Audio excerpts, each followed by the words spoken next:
2. Buenos días, ¿cómo están? Qué bueno, bienvenidos sean todos ustedes a su casa, mi casa, camino de santidad. Qué bueno tenerlos aquí. Faltan varios hermanos, hay varias sillas vacías. Algunos sí me avisaron que no iban a poder venir.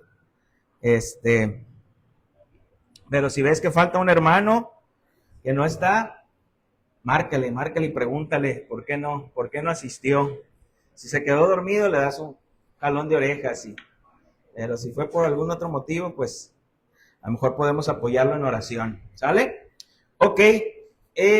Pues como saben, así nada más quiero hacer hincapié en eso, por los servicios especiales que vamos a tener para el 2, 3, 4 y 5 de abril, ¿verdad? Va a ser 2, 3 y 4, que es jueves, viernes y sábado. Aquí vamos a tener una predicación, un momento de alabanza, predicación, y después de eso una pequeña convivencia en cada uno de los servicios. Entonces, es un buen momento para poder conocer a los hermanos, poder platicar con ellos, y cada uno de los temas, pues vamos a ir hablando sobre el Señor en la última cena, en el Getsemaní, la muerte de nuestro Señor Jesucristo, y el domingo, como dijo el hermano Raúl, concluiremos aquí con la resurrección.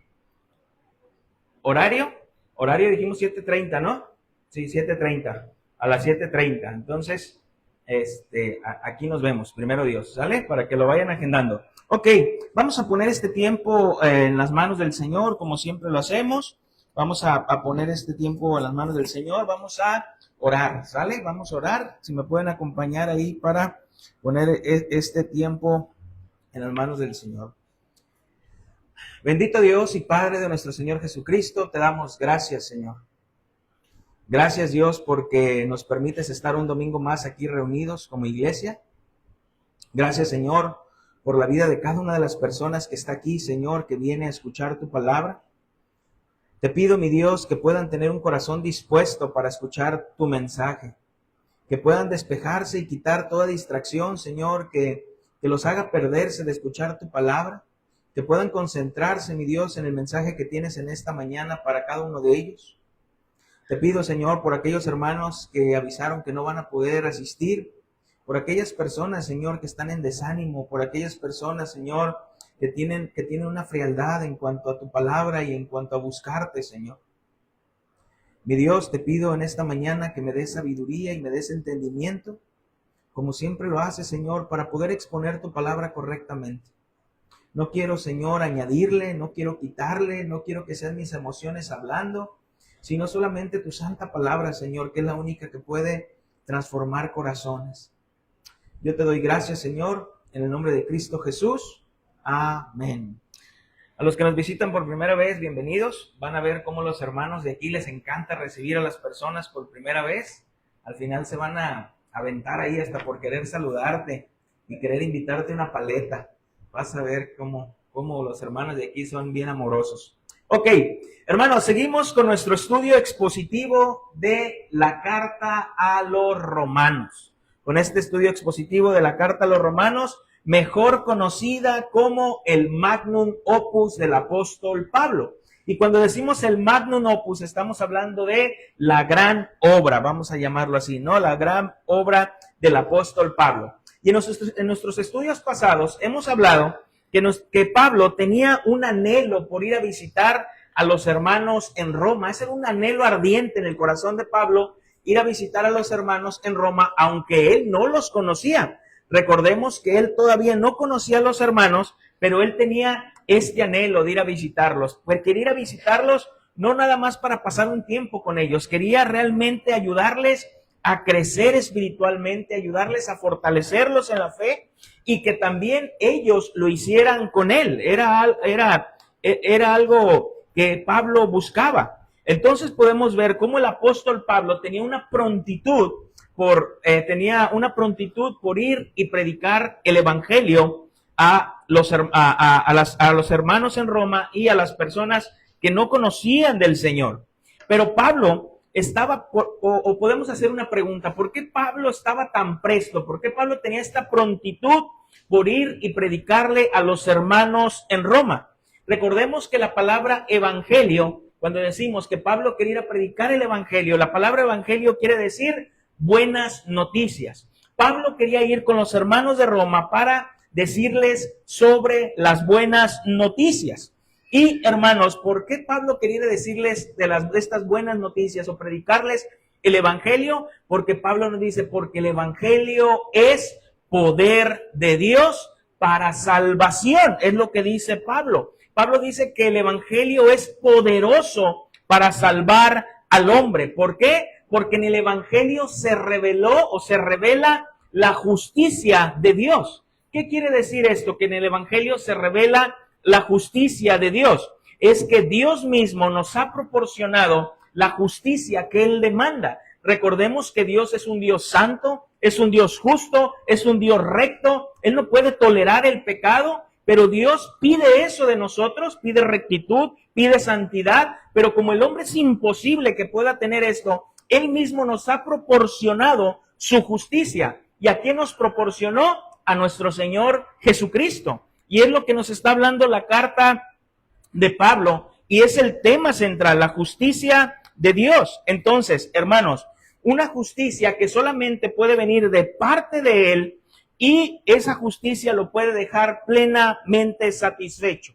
Y lo que decíamos el domingo pasado es que Dios nos declara justos solo por confiar en Cristo. Dios nos declara justos solo por confiar en Cristo. Hermanos, y esto es lo que nos hace ser diferentes a otras religiones. A otras religiones, tú pregúntale a un mormón, pregúntale a un testigo de Jehová, pregúntale a un católico romano, ¿qué necesito para ser salvos? Y te van a incluir obras humanas. Tienes que comulgar, tienes que confesarte, tienes que hacer esto, tienes que hacer lo otro, tienes que ir a misa para que tú puedas ser salvo. Pero Pablo nos dice, nada de eso, nada de las obras humanas pueden salvar al hombre. Lo único que puede salvar al hombre es que ponga totalmente su confianza en la persona de Cristo, que su fe esté fundamentada en Cristo. Hermanos, nadie puede ser salvo en este mundo sino solo a través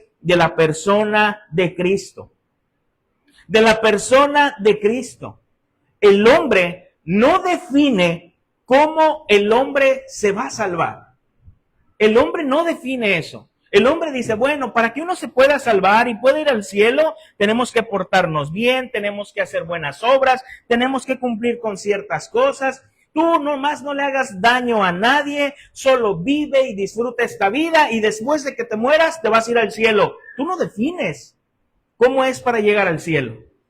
El hombre no puede definir eso. El único que puede definir cómo el hombre puede salvarse es el autor de la vida, es Dios. Es el único que puede decidir eso. Y Dios ha definido, o Dios ha dicho que lo único con lo que el hombre se puede salvar es por medio de la persona de nuestro Señor Jesucristo. Por eso Jesús dijo, yo soy el camino, yo soy la verdad y yo soy la vida. Y nadie va al Padre si no es a través de mí. Jesús no dijo que era uno de los caminos, que era una de las verdades. Dijo, yo soy el único camino. Yo soy la única verdad y yo soy la vida. Hermano, y esto nos va a llevar a estudiar lo que, o este resumen que te estoy dando, es porque necesitamos comprender esto para poder adentrarnos en lo que vamos a estudiar el día de hoy. Entonces, Uziel, Pablo tenía una prontitud por ir y predicar el evangelio, por ir a dar una buena noticia, porque esa buena noticia es poderosa para salvar al hombre, porque en él se halla la justicia de Dios. Pero la pregunta aquí es, ¿por qué el hombre necesita ese evangelio? ¿Por qué el hombre necesita ese evangelio? O la pregunta pudiera ser también, ¿salvarnos de qué?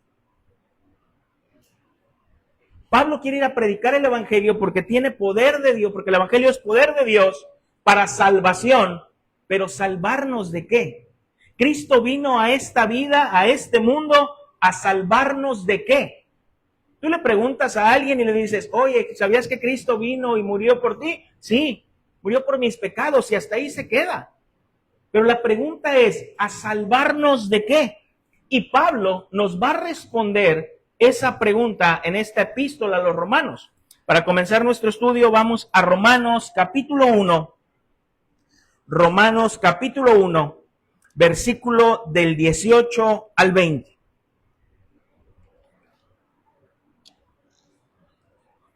Pablo nos va a decir por qué el hombre necesita el evangelio y por qué el Señor o de qué nos va a salvar ese evangelio. Romanos capítulo 1, versículo del 18 al 20. Amén. Dice, porque la ira de Dios se revela desde el cielo contra toda impiedad e injusticia de los hombres que detienen con injusticia la verdad.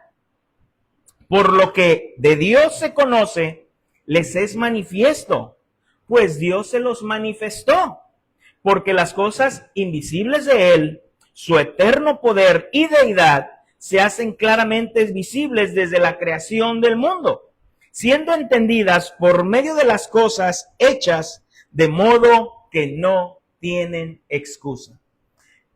Si le quieres poner un título a este mensaje, yo lo he titulado La ira de Dios revelada contra la injusticia del hombre. La ira de Dios revelada contra la injusticia del hombre. Cuando estaba preparando este estudio, yo pensaba que abarcáramos desde el versículo 18 hasta el versículo 32. Pero como no vamos jugando carreritas, ni llevamos prisa, ni nadie nos está presionando, pues nada más vamos a alcanzar a ver 3 versículos del tema del día de hoy. Solamente 3 versículos. Bueno, el apóstol Pablo, en este capítulo 1, el apóstol Pablo nos está hablando de la justicia de Dios en el versículo 17 que habíamos estudiado el domingo pasado. Nos está hablando de la justicia de Dios y Pablo, en lugar de seguir hablándonos de la justicia de Dios, Pablo hace como un pequeño paréntesis. Él pudo seguir expresándonos qué es la justicia de Dios, pero decide hacer un pequeño paréntesis. Y sabemos que Pablo fue inspirado por el Espíritu Santo y el Espíritu Santo así quiso que se hiciera este pequeño paréntesis. Mira, si leemos ahí en Romanos, en el versículo 17, Romanos 1:17, dice, porque en el Evangelio la justicia de Dios se revela por fe y para fe. Como está escrito, mas el justo por la fe vivirá. Y Pablo pudo haberse ido hasta el capítulo 3, versículo 21. Mira, si leemos ahora el 3, 21,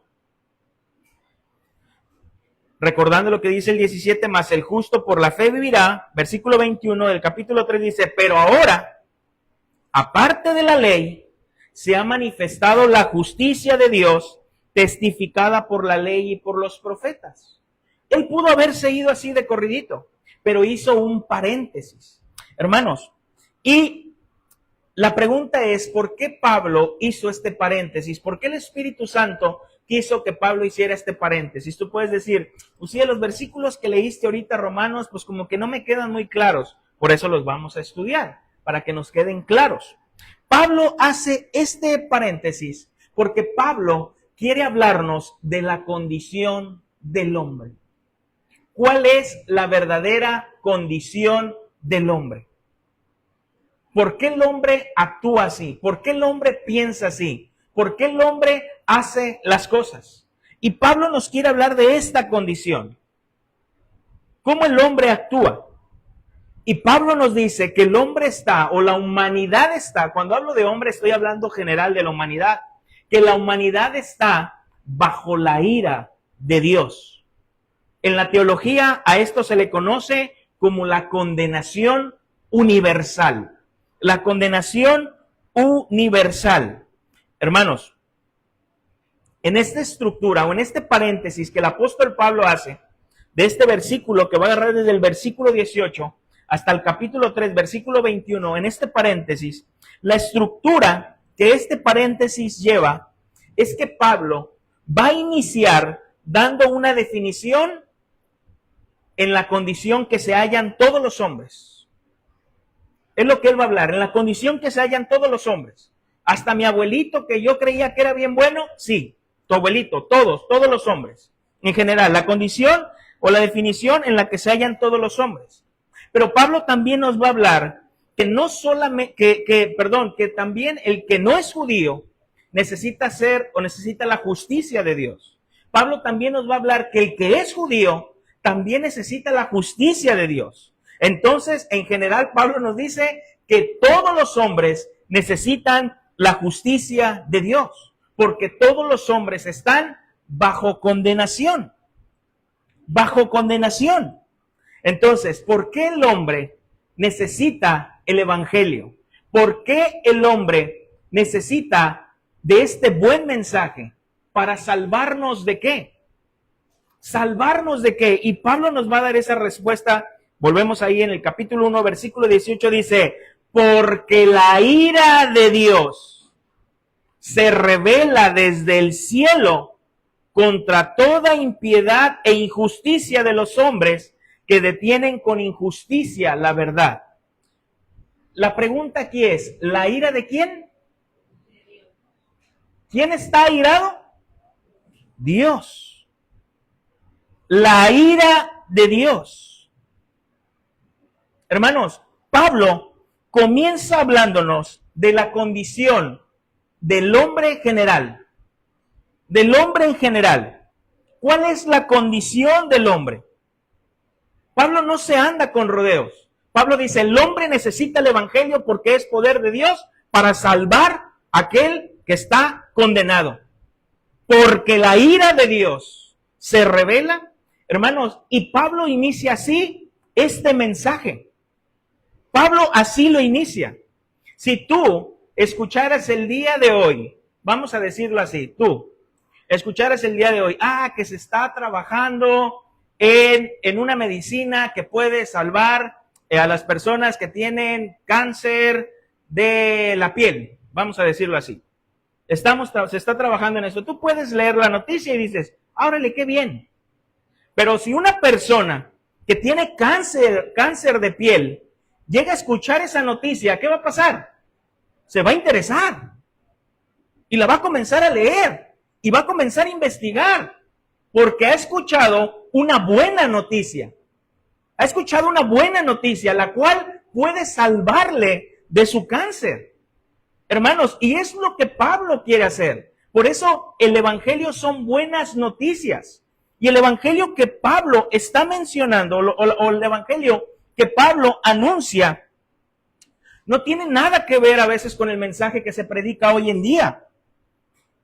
Donde a las personas se les predica según el evangelio, pero no se les habla de la condición del hombre.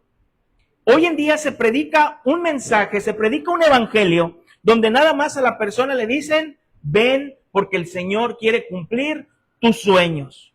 El Señor quiere cumplir tus metas. El Señor quiere cumplir tus anhelos. Dios te ama. Dios quiere restaurar tu matrimonio. Dios quiere restaurar a tus hijos. Dios quiere hacer ese milagro por el cual has estado esperando por años. Ese no es el evangelio. Por eso las iglesias están llenas. Por eso las iglesias están muy llenas, porque no se les predica un evangelio. Por eso las iglesias se han convertido en un club social, donde yo voy, escucho el mensaje, me siento, es un mensaje motivacional, me motiva, me anhela, me trae un anhelo, salgo con pilas de aquí para comenzar el lunes, porque yo soy un campeón, así lo ha dicho el Señor, y así comienzo. Y las congregaciones se vuelven un club social, donde me siento bien con Dios, tengo amigos sanos, tengo amigos que no toman, tengo amigos que no fuman, tengo amigos que no se drogan, tengo amigos que me pueden dar un buen consejo. Ese no es el evangelio. Ese no es el cristianismo. Ese es el evangelio que se predica hoy en día. Pero Pablo dice, yo traigo buenas noticias. Y para que el evangelio pueda ser una buena noticia, el hombre debe de saber o debe de conocer en qué condición está. Debe ser consciente de su condición, debe ser consciente de su estado. El hombre debe ser consciente de que si no entrega su vida al Señor, pasará una eternidad en el infierno. Dios no puede dejar sin castigo al pecador, porque si Dios deja sin castigo al pecador, no sería un Dios justo. No sería un Dios justo. Dios es justo, Dios debe castigar el pecado y Dios va a castigar el pecado. Pero la buena noticia es que Dios envió a su Hijo a satisfacer su justicia. Fue el Hijo quien recibió el castigo. Fue el Hijo quien recibió nuestro pecado y recibió el castigo de Dios en nuestro lugar. Hermanos, Dios no puede tolerar el pecado, porque su naturaleza es moralmente, vamos a llamarlo así, moralmente perfecta. Dios no puede pasar por alto ni perdonar una rebelión, vamos a llamarlo así, o solamente pasar por alto una rebelión tan deliberada. Y la Biblia nos dice que Dios está airado. Dios está airado. Y es aquí donde las personas dicen, a ver, Uziel, ¿cómo que Dios está airado? ¿Cómo que ese Dios de la Biblia que habla que es un Dios bueno, que es un Dios justo, que es un Dios santo, que es un Dios amoroso, que Dios no es que sea amoroso, Dios es amor? ¿Cómo es posible que ese Dios que la Biblia dice, tú digas que Dios está airado? Hermano, sí, Dios está airado. Solo que cuando nosotros oímos que Dios está airado, lo asociamos con la ira humana. Como cuando vemos a alguien airado o nosotros nos airamos, siendo egoístas, un enojo descontrolado, un enojo pecaminoso. Nos enojamos y decimos, me las vas a pagar, me las voy a cobrar, vas a ver.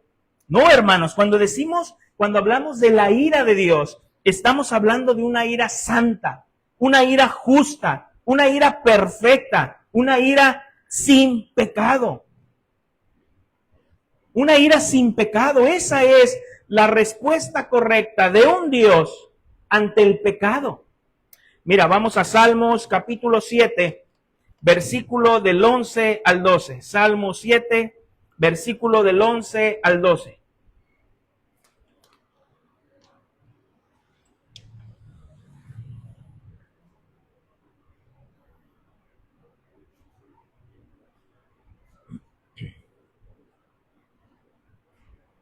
Salmo 7, versículo del 11 al 12. Vamos a ver qué dice la Biblia. Dice, Dios es juez justo. Dios está airado contra el impío. ¿Cuándo? Fuerte, otra vez. Dios está airado con el impío. ¿Cuándo? Todos los días. Dios está airado con el impío todos los días. Si no se arrepiente, Él afilará su espada. Armado tiene ya su arco y lo ha preparado. Hermanos, en el siglo XVIII, aún las predicaciones o aún el evangelio se decía así: el hombre es malo y Dios está airado con el hombre. En el siglo XIX, esto se empezó a modificar y se empezó a predicar: el hombre no es tan malo y Dios no está tan enojado con el hombre. Pero en el siglo XX, el mensaje cambió: el hombre es bueno y Dios lo ama. Hermanos, y gracias a que no se ha predicado correctamente de los atributos de Dios, no se habla de un Dios airado ante el pecado y el pecador, todas estas comunidades con estas ideologías erróneas exigen sus derechos a la sociedad y a la religión. ¿Por qué nosotros no podemos tener estas preferencias? ¿Quiénes son ustedes para decir que nosotros vamos a decidir si Dios así nos ama? Si Dios así nos ama, Dios es amor. No te quedes con un solo atributo de Dios. No te quedes con un solo atributo de Dios.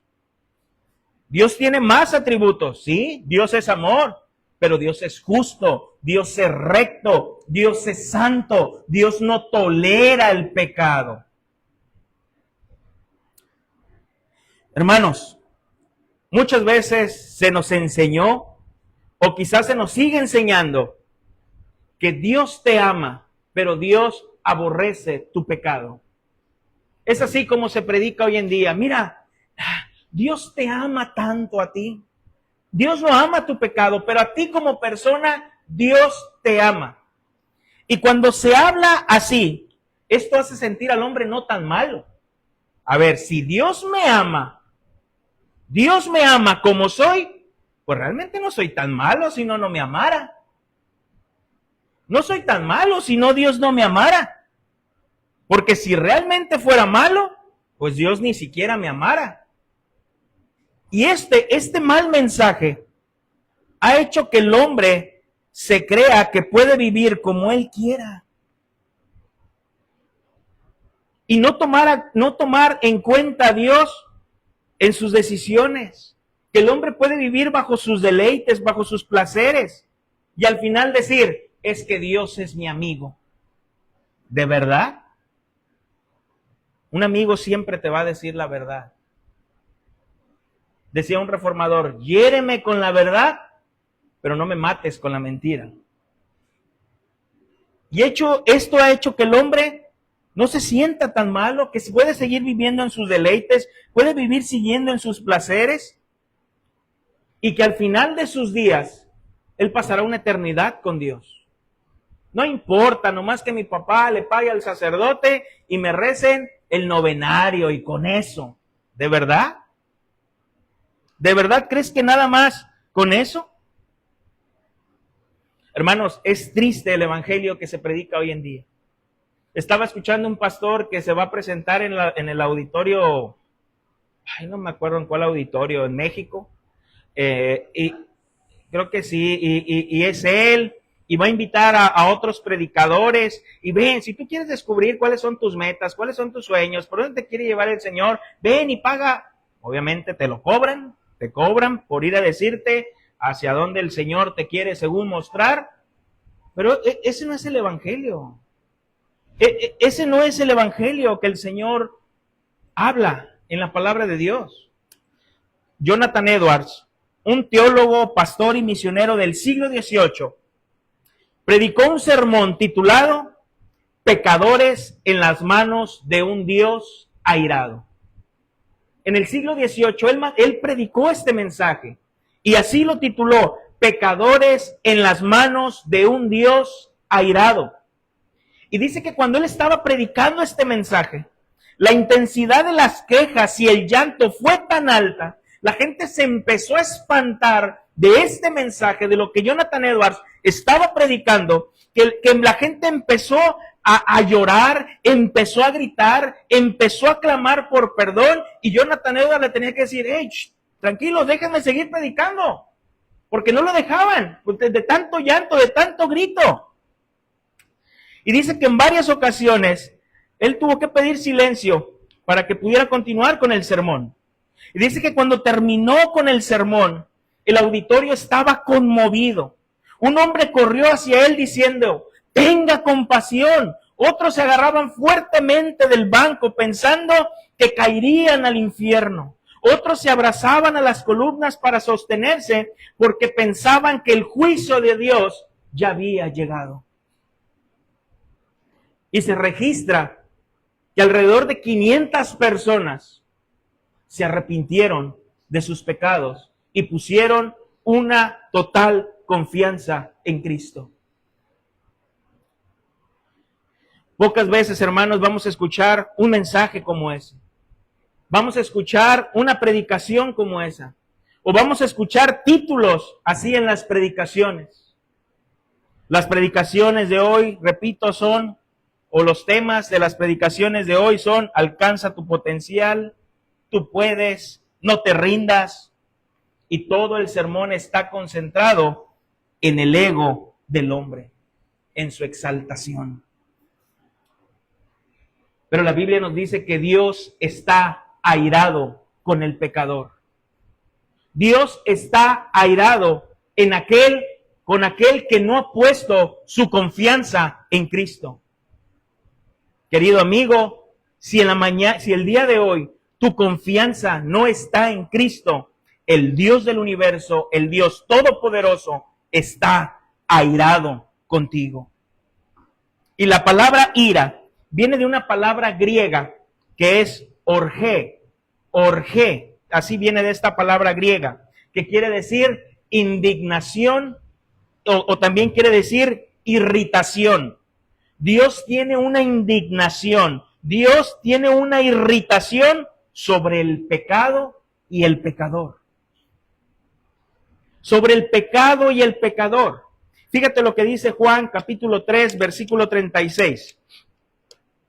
Juan 3, 36. Hay algunos que predican y dicen, es que en el Antiguo Testamento veíamos un Dios airado. Un Dios que destruía pueblos, un Dios que destruía ciudades. Pero en el Nuevo Testamento vemos un Dios de puro amor. Jesucristo era solamente puro amor. Vamos a ver las palabras de Jesucristo. Juan 3:36.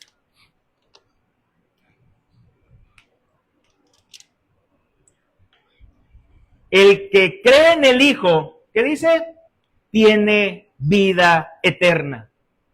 Pero el que rehúsa creer en el Hijo, no verá la vida, sino que la ira de Dios está sobre él. Está sobre él. Aquí no nos dice Jesús, la ira de Dios vendrá sobre él. ¿No dice eso?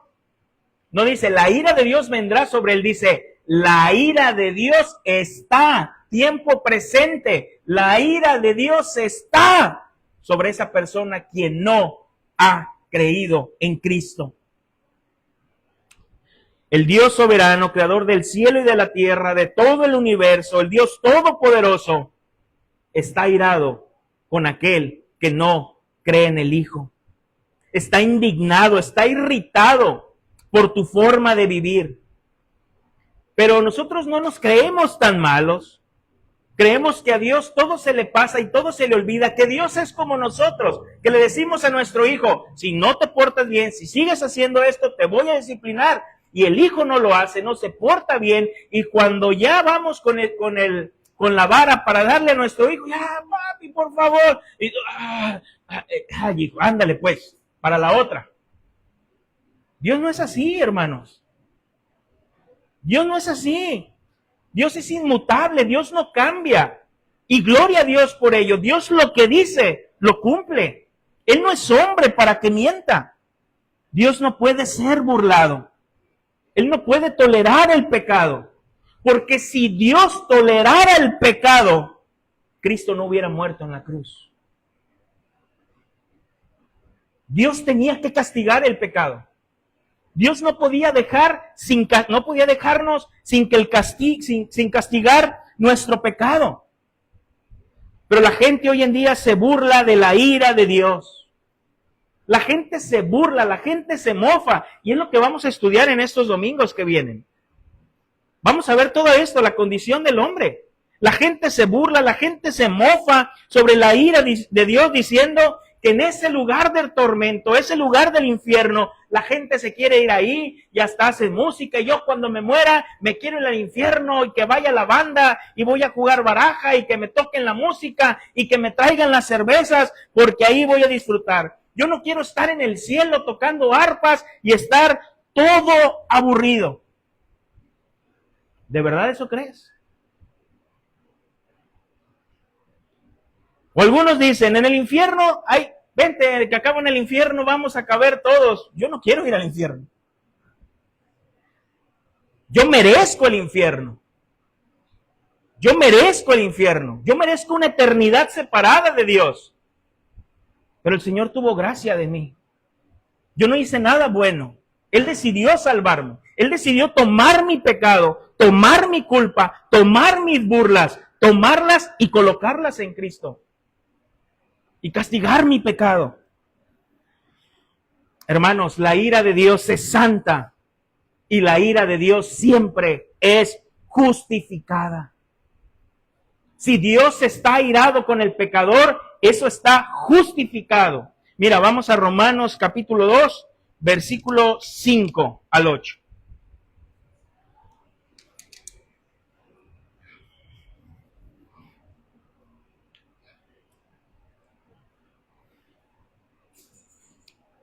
Romanos 2, del 5 al 8.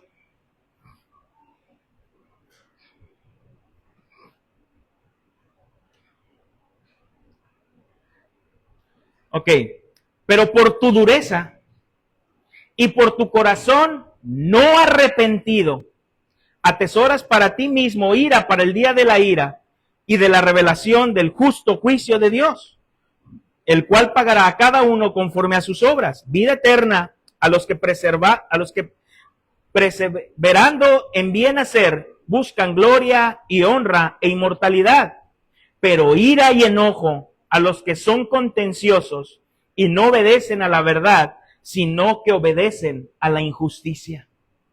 Hermanos, la ira de Dios es justificada porque el hombre tiene dureza en su corazón. Su corazón no es un corazón arrepentido. Las personas piensan, pues ya cuando me vaya a morir, ya cuando esté en mi lecho de muerte, ahí me arrepiento. Ahí me pongo a cuentas con el Señor. Ahí me pongo a cuentas de todo lo malo que he hecho. Porque el hombre en sí mismo sabe que lo que hace no es correcto. Y es lo que vamos a ver. El hombre sabe que lo que está haciendo no es correcto. ¿Por qué el hombre que es infiel, que tiene a su amante, por qué se esconde? ¿Quién le dice que debe esconderse? ¿Quién le dice que está haciendo algo malo? Es lo que vamos a ver, es lo que dice Pablo. Hay una ley escrita en el corazón. ¿Por qué las tribus de muchos años atrás que no tenían la palabra de Dios, aún las tribus hablan de no matar, hablan de no robar, hablan de no meterte con la pareja de alguien más? ¿Por qué? Porque hay una ley escrita en el corazón que Dios dejó. Hermanos, pero el hombre no tiene un corazón arrepentido, tiene dureza en su corazón, no se arrepiente de sus males, porque dice, ya que me muera lo hago. ¿Quién te asegura que vas a tener tiempo para arrepentirte? ¿Quién te asegura que vas a vivir el día de mañana? ¿Quién? ¿Dónde firmaste? ¿Dónde estipulaste que vas a vivir hasta que seas viejito? Y que te vas a morir alrededor de con todos tus nietos, ahí, tus bisnietos, y te van a hacer una fiesta. ¿Quién tiene asegurado eso? ¿Quién lo tiene asegurado? ¿Quién te asegura que te vas a arrepentir antes de morirte? ¿Dónde has firmado que tu muerte no va a ser repentina? En tu corazón hay dureza, te jactas. El hombre se jacta en su corazón, el hombre se jacta de ser mujeriego, el hombre se jacta de ganar dinero mal habido, el hombre se jacta de hacer tranzas, el hombre se jacta de ser borracho, el hombre se jacta de ser mentiroso, el hombre se jacta de ser alburero. Te jactas, te jactas, te jactas. Y dice Pablo, solo estás atesorando ira. Basta darle un clic para escuchar una canción de lo que hoy se escucha. De cómo el hombre se jacta y tengo una mujer y robo y mato y hago y soy del cartel y esto y lo otro. Jactarse, jactarse, jactarse. Ah, mi compadre es bien mujeriego. Pues ya ves, así me hizo el Señor. Tú sabes, 2, 3, por ahí. Te jactas. Yo así soy, bien mal hablado. Yo a quien quiera así que me acepte. Te jactas.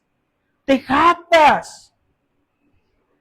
Minimizamos nuestro pecado porque nos comparamos con los demás, nos comparamos con los otros, los que están peor que nosotros. Pues yo no soy tan malo porque mira, si ves el matrimonio de Abraham y Mari, está peor.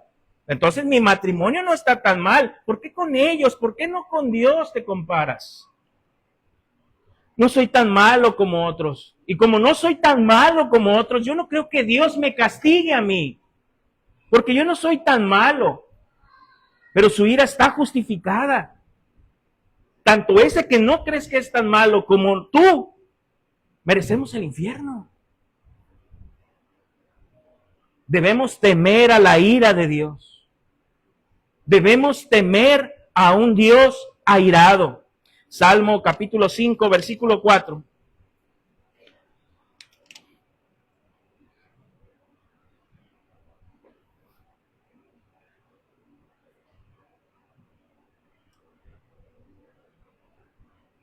Salmo capítulo 5, versículo 4.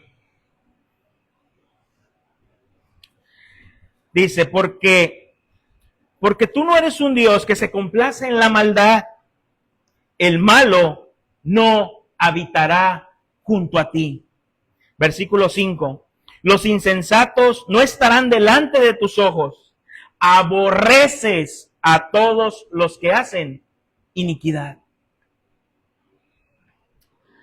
Hermano, si en esta mañana, o amigo que vienes aquí, si en esta mañana te preguntas, ¿pero por qué Dios está airado conmigo? Si yo no soy tan malo, ni hago cosas tan malas como otras personas, ¿por qué Dios está airado conmigo? Por esa razón lo está. Por esa razón lo está. Porque crees que tus obras, y al compararte con alguien más, estás mejor. Por esa razón, Dios está airado contigo. Porque crees que no necesitas de su perdón y no necesitas de su salvación. Que no necesitas de Cristo. No lo necesito. Mira, no soy tan malo. No lo necesito. Lo necesitas. Rechazas a su Hijo.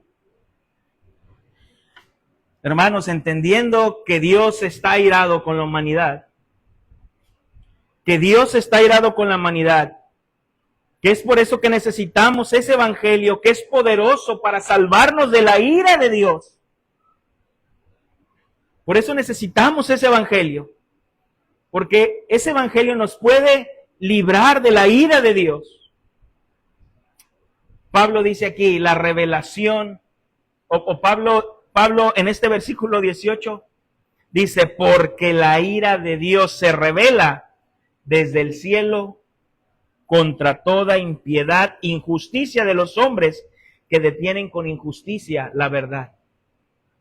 Te lo voy a leer en otra versión, en la palabra de Dios para todos. Dice, Dios muestra su ira desde el cielo contra la falta de respeto que la gente le tiene y la injusticia en que viven. Conocen la verdad, pero la ocultan con las cosas malas que hacen. ¿Cómo se revela la ira de Dios desde el cielo? Esa es la pregunta. ¿Cómo se revela la ira de Dios desde el cielo? La ira de Dios desde el cielo se revela de distintas maneras, hermanos. Podemos ver, y si leemos el Antiguo Testamento, podemos ver en ocasiones en la historia humana un disgusto del Señor por el pecado que tuvo que decir, basta. Vemos el diluvio, donde dijo, basta. Vemos a Sodoma y a Gomorra, donde dijo, basta. Vemos cuando el hombre quiere construir la torre de Babel, dice, basta. Podemos ver también cómo Coré, cuando se levanta contra Moisés, y dice, ¿a poco tú nomás aquí eres profeta? Nosotros no podemos, también no podemos ser profetas. Y dice el Señor, basta. ¿Y qué hace? Dice que la tierra abre su boca. ¿Y qué pasó con Coré y toda su familia? Se los tragó. En varias ocasiones vemos la ira de Dios, los límites de Dios, decir, ya no más, ya no más. Esa es una de las distintas maneras en las cuales Dios revela su ira. Otra de ellas la encontramos en la cruz del Calvario. En la cruz del Calvario podemos ver cómo la ira de Dios se reveló. Cómo tú y yo ocupábamos ese lugar, pero fue Cristo quien se dio por nosotros. Y Dios ahí lo despedazó. Dios ahí mostró su ira, lo que el pecado hace. De ese pecado que nosotros nos reímos, de ese pecado que creemos que es un chiste, mira la cruz y date cuenta de lo airado que está Dios con el pecado. De lo que nosotros nos reímos, de lo que nosotros nos mofamos. Ve la cruz. Otra manera será en el día del juicio final. en el día del juicio final, cuando todo sea terminado, cuando todos estemos delante de un juez, del juez supremo. Ahí es otro día donde se revelará la ira de Dios. Apocalipsis capítulo 6, versículo 17.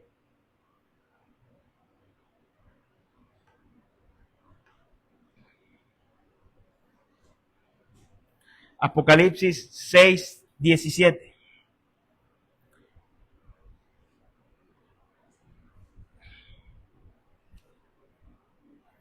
Vamos a leer desde el 15.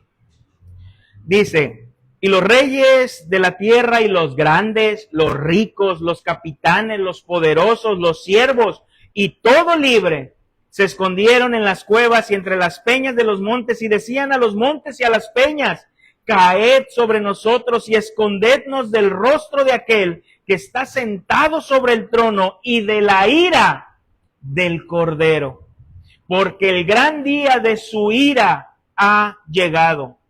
¿Quién podrá sostenerse de pie? Dios en el Antiguo Testamento se reveló en momentos que dijo, no más. En la cruz del Calvario revela su ira, su Hijo en la cruz. Llegará el momento de la ira, el día del gran juicio, ahí también. Pero Pablo nos habla de otra revelación de la ira. Y es lo que también vamos a estudiar en los siguientes domingos. Pablo nos habla que Dios ha entregado al hombre a seguir a las inclinaciones de su corazón. Dios ha dejado que el hombre siga viviendo su vida como él quiere. ¿Quieres? Adelante. Adelante. Que el hombre siga las inclinaciones de su corazón. Deja que los hombres sufran las consecuencias de toda impiedad, de eso de pecar contra Dios, idolatría, rechazo, irreverencia, lascivia o la injusticia, el pecado contra el prójimo, la mentira, la violencia, la corrupción. A eso es a lo que se está refiriendo Pablo aquí. Porque la ira de Dios se revela desde el cielo. Y en los siguientes versículos nos va a decir sobre esto. Dios, una forma de Dios revelar su ira es entregando a la gente a su propio pecado. No es que Él los haya llevado ahí. Dios los deja. Dios los entregó a su propio pecado. ¿Quieres? Sigue. Sigue. Como cuando tu hijo te dice, es que yo, mamá, ya tengo 18 años y yo no quiero y que no sé qué, no quiero reglas, no quiero nada. ¿No quieres? Sigue. Que te vaya bien. Sigue. Sigue. Vive como quieras. Haz lo que quieras. Yo te he instruido, yo te he enseñado, te he hablado sobre la palabra de Dios. ¿No quieres? Haz lo que quieras. Mira, en el capítulo 1 de Romanos, versículo 24.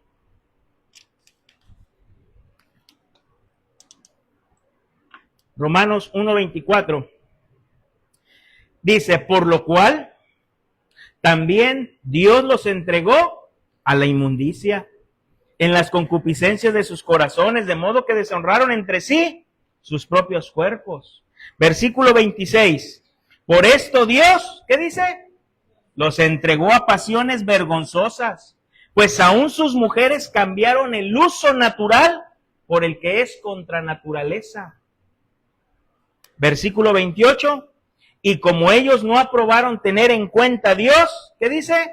Los entregó a una mente reprobada para hacer cosas que no convienen. Esa es a la ira que se refiere Pablo. Que Dios ha dejado que el hombre siga en su pecado. Pero dice que detienen la verdad con injusticia, dice este versículo 18.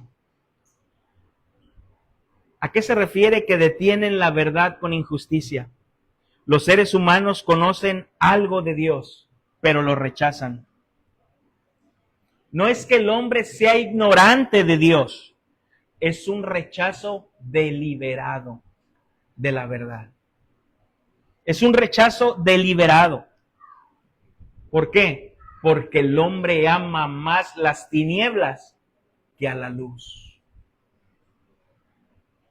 Dile a alguien allá afuera, te invito el domingo a escuchar la palabra de Dios, 2 horas. 2 horas, sí, 2 horas. A escuchar la Biblia, sí. ¿Y por qué tardan tanto? No, 2 horas, no, 2 horas.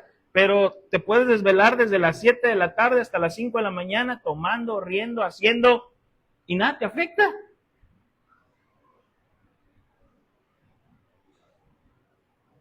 Dale al hombre a elegir las cosas de Dios o las cosas del mundo, y sin dudarlo van a decir las del mundo.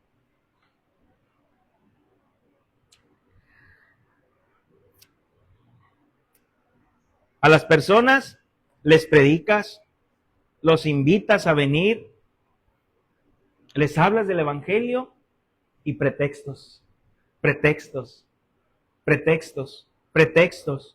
Detienen la verdad con injusticia. Ponen su injusticia como pretextos y pretextos. Es temprano, es que ese día descanso, es el día que salgo con mis amigos, es el día que salimos en familia, es que después me van a pedir que deje de hacer cosas que me gusta hacer. Es un rechazo deliberado.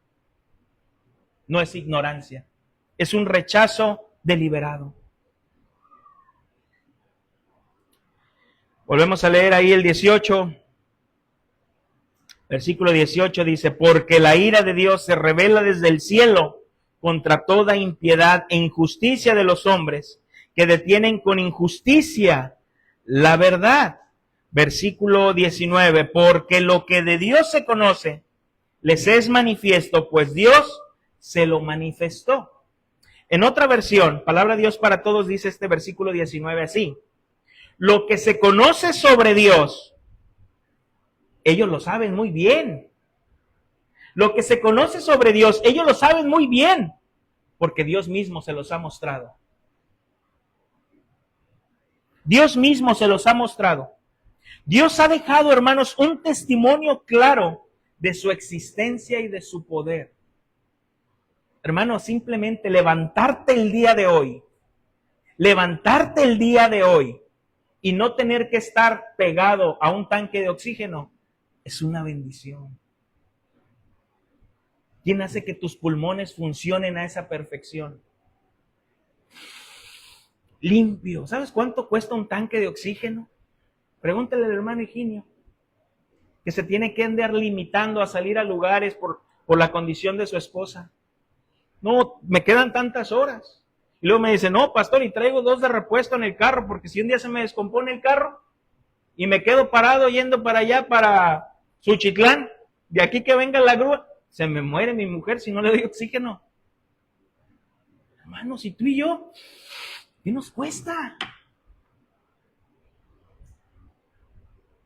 ¿Qué nos cuesta?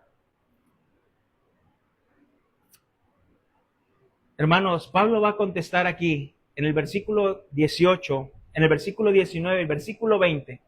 Pablo va a contestar una pregunta que yo creo que la mayoría de los hombres se hacen. ¿Cómo un Dios amoroso puede enviar a alguien al infierno? Sobre todo a quien nunca oyó acerca de Cristo. Que nunca se le predicó de Cristo. ¿Cómo Dios lo va a enviar al infierno? Todo hombre tiene conocimiento de Dios. No hay uno solo que no tenga el conocimiento de Dios. Que hay un Dios.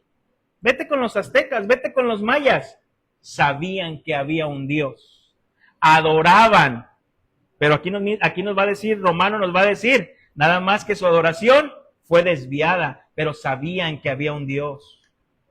Sabían que había un Dios. Pablo dice que Dios se nos ha revelado ampliamente en su creación. Y la gente sigue aún rechazando este conocimiento básico de Dios.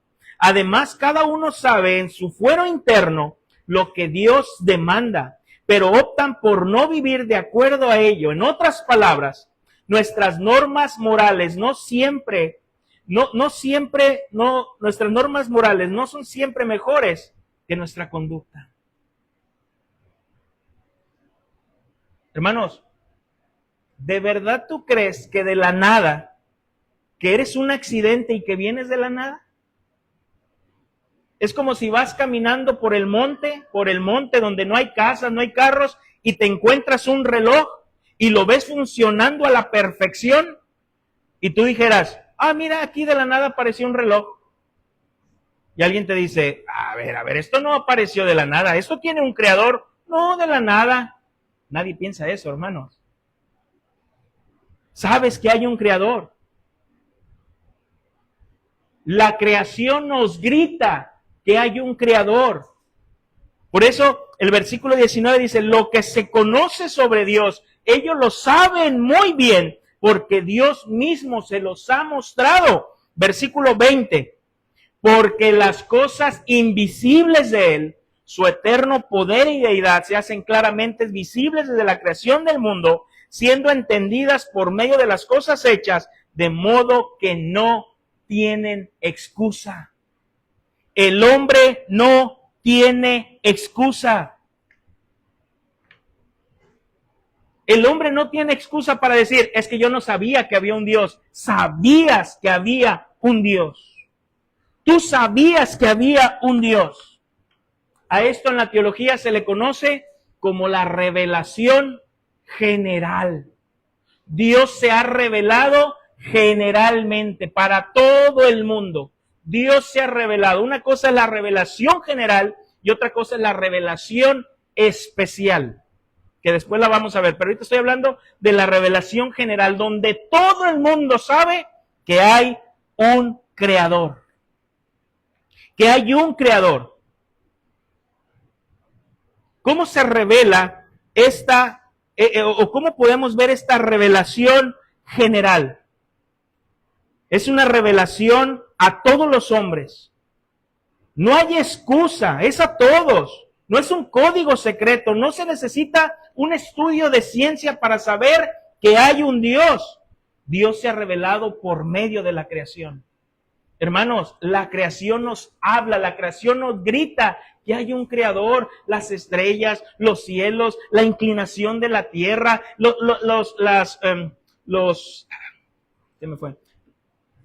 las estaciones del año, todo nos habla, hay una perfección, hay un creador de todo esto. Y la gente lo sabe, la creación nos habla que hay un Dios. Mira, vamos rapidísimo a Salmo capítulo 19, versículo 1.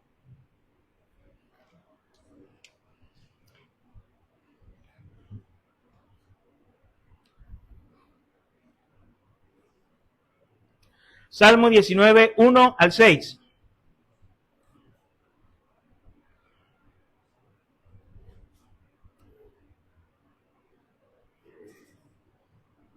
Amén.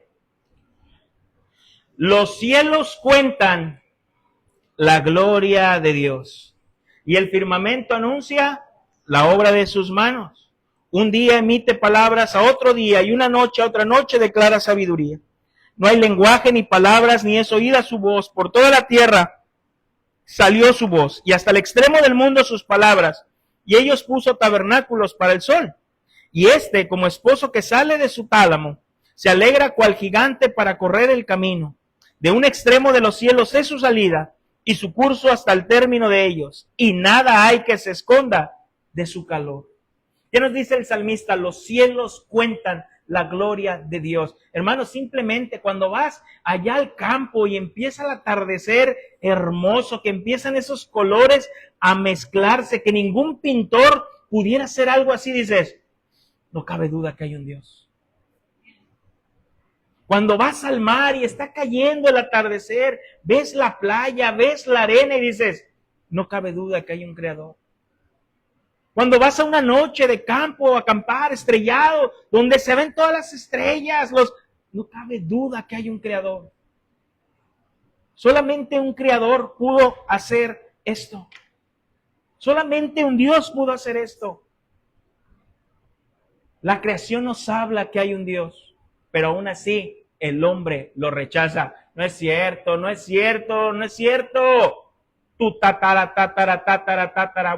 era chita. Venimos del chango. Nacimos ahí en el agua, luego pasamos a ser zarapos, y luego pasamos a agarrar ahí a rana, y luego de ahí te salió cola, y luego de ahí... Y hay uno que otro hermano muy peludo que pues sí, pero no, hermanos. La Biblia nos dice que fuimos creados por un ser inteligente, sumamente inteligente, sapientísimo, dice, sumamente sabio. Hermanos, el hombre no tiene excusas, no tiene excusas. ¿Cómo Dios se revela? A través de su providencia. Dios no hace salir el sol sobre justos e injustos. ¿Quién te da la fuerza? Aún rechazando a Dios, ¿quién te da el alimento día con día? El sudor de mi frente, yo me levanto, yo trabajo, yo soy bueno, pero ¿quién te da la fuerza? ¿Quién te da la salud para levantarte, poder ir y trabajar y poder traer un taco a tu mesa? ¿Quién hace que salga la lluvia y se moje el grano y pueda crecer el trigo y podamos comer de ahí? Su providencia, Dios. Todo eso revela que hay un Señor, todo eso revela que hay un Creador. Su bondad, su paciencia, su justicia, nos revela que hay un Dios. Otra de las formas en las que Dios se revela generalmente al hombre es lo que decíamos. Dios ha puesto una ley moral en el corazón del hombre. Hay una ley moral en el corazón del hombre. Por eso una vez lo predicamos aquí. ¿Por qué cuando Moisés bajó con los 10 mandamientos, con las tablas de la ley, los 10 mandamientos, y vio cómo el pueblo estaba adorando un becerro, y estaban haciéndole fiesta a un becerro? Este es tu Dios que te sacó de Egipto. ¿Por qué Moisés se enojó y quebró las tablas y los condenó por algo que todavía no habían leído? ¿Por qué no les... espérense, están equivocados. Miren lo que dice aquí, lo que me dijo el Señor. No tendrás dioses ajenos delante de mí. Quebró las tablas. Pero ¿por qué no le mostró las tablas? Porque el hombre ya tiene una ley escrita en el corazón. Lo que el Señor escribió en esas tablas es lo que hay en el corazón, lo que Él ya había puesto. Las reveló para que el hombre las pueda ver y no tenga excusas. Hermanos, la conciencia. Es ahí donde el Señor ha puesto esta ley en el corazón y es ahí donde decimos, la conciencia. Cuando tú, ¿qué tienes, hijo? No, nada, mamá.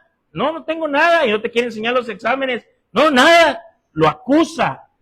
La ley lo acusa, que está haciendo algo malo, que hizo algo malo. La conciencia lo acusa. Lo produce sentido de culpa. Sé que no está bien. Por eso, aunque el hombre no tenga un conocimiento de Cristo, sabe que cuando las cosas no están bien. La revelación general nos habla por sí sola. La revelación general no habla por sí sola. Dios habla por medio de ella.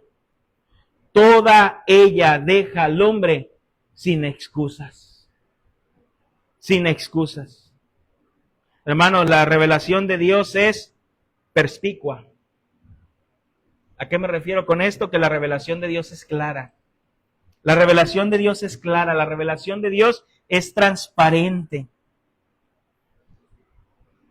Pero cuando el hombre no acepta la revelación de Dios porque se opone a su pecado, el hombre termina en ateísmo. Prefiero decir que Dios no existe.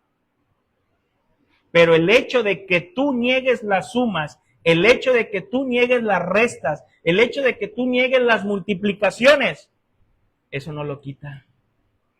No tienes excusa. No lo quita. Lo hay. Existe. Hermanos, o el hombre termina meramente religioso, si no termina en ateísmo diciendo, mejor no hay nada, ¿para qué pienso? Mejor no hay nada, no hay nada, no hay nada. El hombre termina sumamente religioso. Mis obras me van a salvar. Yo defino qué es lo que me salva. Yo defino que irme hincado de aquí hasta Villa, eso me salva. Yo defino que ponerme una penca de nopal en la espalda, eso me salva. Yo defino que portándome bien, eso me salva. Que siendo bien con las personas, eso me salva. Tú no defines la salvación. La salvación la define el Señor. Lo único que tú estás creando es una religión falsa. Yo por eso no voy a ningún lado. Yo por eso a ningún lado, porque todas las religiones son falsas. Has creado tu propia religión y crees que la tuya es la verdadera. Hermanos, con esto termino.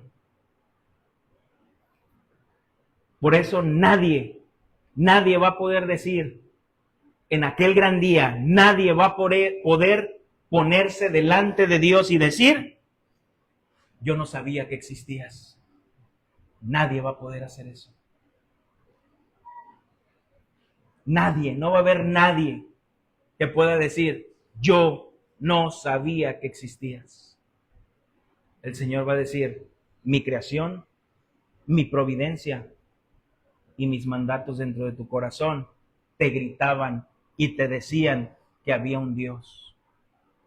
¿No te has preguntado por qué podemos estar completos? Tengo a mi esposo, tengo a mi hijo, tengo trabajo, tengo salud, tengo familia, pero algo me falta. Algo me falta. ¿Con qué lo puedo llenar? ¿Con qué? ¿Con vicios? ¿Con drogas? ¿Con diversión? ¿Qué puedo llenar esto que me falta? ¿Con qué lo puedo llenar? Los hombres somos seres espirituales.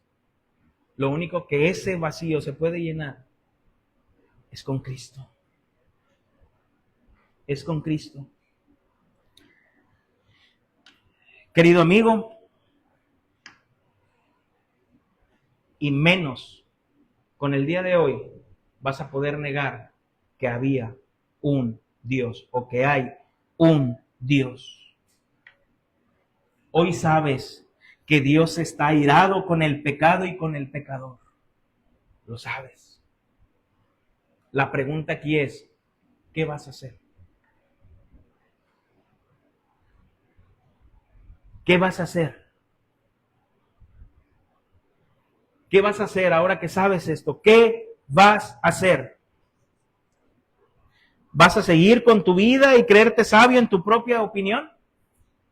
Bueno, sí, eso es lo que dicen, pero yo creo.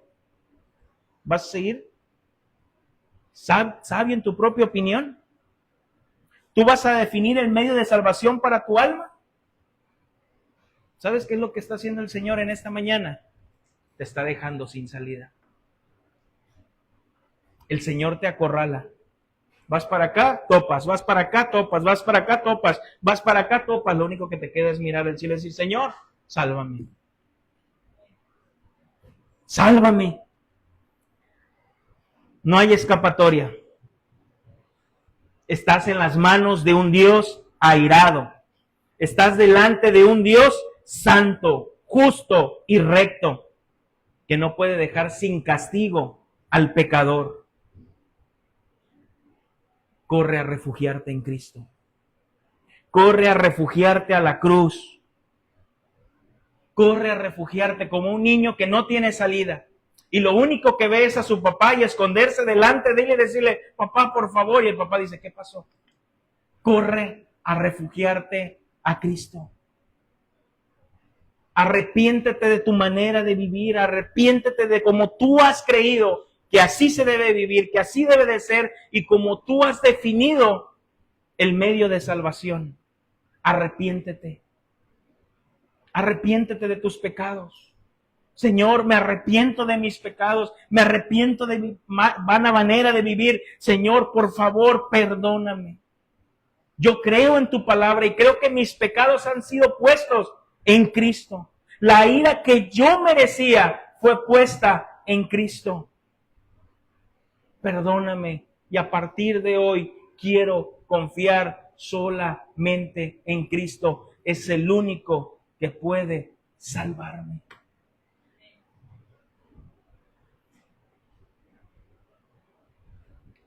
El hombre no tiene excusas. El hombre sabe que hay un Dios. pongámonos a cuentas con Dios. Vamos a orar.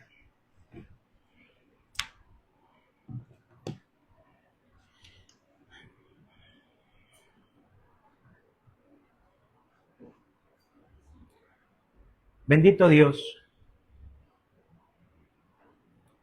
¿Quién es el hombre para que tengas memoria de él? ¿Quiénes somos, Señor? ¿O quiénes nos creemos para nosotros definir el medio de salvación? ¿Quiénes nos creemos, Señor, para nosotros pensar que somos más sabios que tú? ¿Quiénes nos creemos, Señor, para poder pensar y creer que nosotros con nuestro estilo de vida, con nuestras conductas, podemos decir que Dios es nuestro amigo? Perdónanos. Perdónanos, Señor. Perdónanos, mi Dios. Porque nosotros lo que único que podemos y deberíamos recibir de ti, Señor, es tu ira. Solamente eso es lo que merecemos. Merecemos tu ira porque hemos pecado contra ti. Porque nos hemos alejado de ti, nos hemos apartado de ti. Lo único que nosotros merecemos es tu castigo, tu separación eterna, porque nosotros, conociendo de ti la creación, tu providencia, la ley escrita en nuestros corazones nos dice que hay un Dios, pero nosotros decidimos rechazarlo deliberadamente. Perdónanos, Señor. ¿Quién puede salvarse de Dios? Un Dios que todo lo ve, un Dios que todo lo sabe, un Dios que está en todo lugar. ¿Quién puede salvarse de ese Dios? Nadie puede salvarse de ese Dios. Nadie puede salvarse. Señor, pero en tu gracia y tu misericordia, tú decidiste enviar a tu Hijo. Tú decidiste enviar a tu Hijo sin pecado, justo, recto, alguien que vivió en la tierra cumpliendo todas tus demandas, cumpliendo todas sus exigencias. Y no solo eso, fue a la cruz del Calvario y en la cruz del Calvario tomó mi pecado, tomó mi castigo y Él lo recibió. No porque yo hubiese hecho algo bueno, Señor, sino porque tú sabías que yo no podía salvarme. Tú decidiste salvarme, Dios. Tú decidiste salvarme. ¿Cómo no amarte, Señor? ¿Cómo no servirte? ¿Cómo no vivir agradecido contigo, Dios? Si solamente tú podías salvarme de ti mismo. Señor, yo te doy gracias. Gracias por esta comunidad. Gracias por esta iglesia. Gracias, Señor, porque podemos escudriñar tu palabra, podemos aprender de tu palabra, podemos nutrirnos de tu palabra. Y no queremos salir de este lugar, Señor, exaltando al hombre, con el ego del hombre. No, Señor. Al contrario, queremos salir de aquí siendo más humildes, siendo más agradecidos y diciendo con nuestra boca, con nuestros labios y con nuestros hechos que eres tú el único que merece toda la honra, toda la gloria y toda la alabanza. Que eres tú, Señor, el quien ha efectuado el 100% de mi salvación. Yo no atribuí en ella nada, Señor, porque yo estaba muerto en mis pecados. Eres tú quien decidió salvarme. Yo te doy gracias, Dios, gracias, gracias, por ser tú nuestro Dios y no tener otro Dios fuera de ti. Te alabamos, te exaltamos, en el nombre de Cristo Jesús. Amén. Hermanos, estamos despedidos, que el Señor me les bendiga. Salúdense los unos a los otros. Nos vemos el miércoles con el estudio a las 7:30 aquí en este lugar. Saluden a las personas que nos visitan por primera vez, por favor. Háganlos sentir bienvenidos en casa e invíteles una paleta. Dios me les bendiga.